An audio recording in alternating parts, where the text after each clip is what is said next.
Hello again. Uh, so now rotation is a little bit different than dealing with the translation. And so rotations, they're not added together, they're actually multiplied together. And it's one of the few times where the order that you multiply the values matters just by the way that it multiplies the matrices together. And so what you need to do is multiply your child node by the parent node.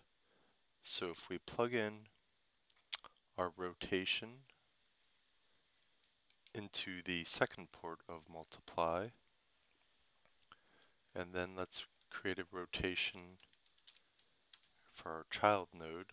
I'll do an axis to angle to rotation, and I think this is where I need to adjust what I plug in. So it's looking for a 3 by 3 matrix in here.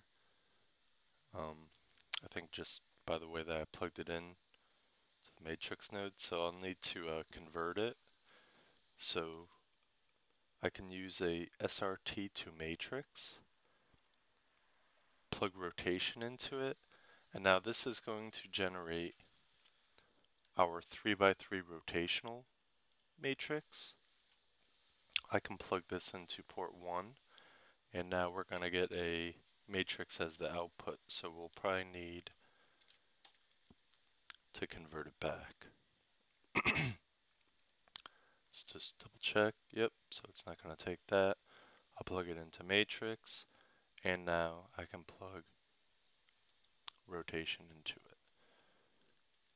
Let me duplicate all this. I'll get a little messy, but I'll show you. You don't need to go through all this to parent stuff. There is an easier way. However, it's nice to know some of the nitty-gritty before you help you understand what's going on. So we'll take our rotation.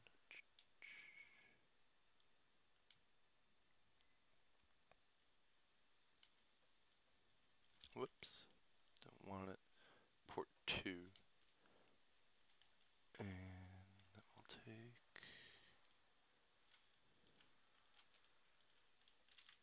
get it down again. Getting a little messy.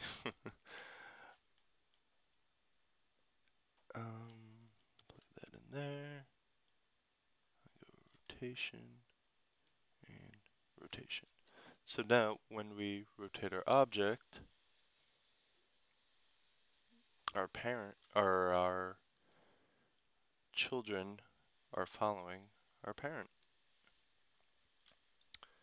And again, we should be able to take our global position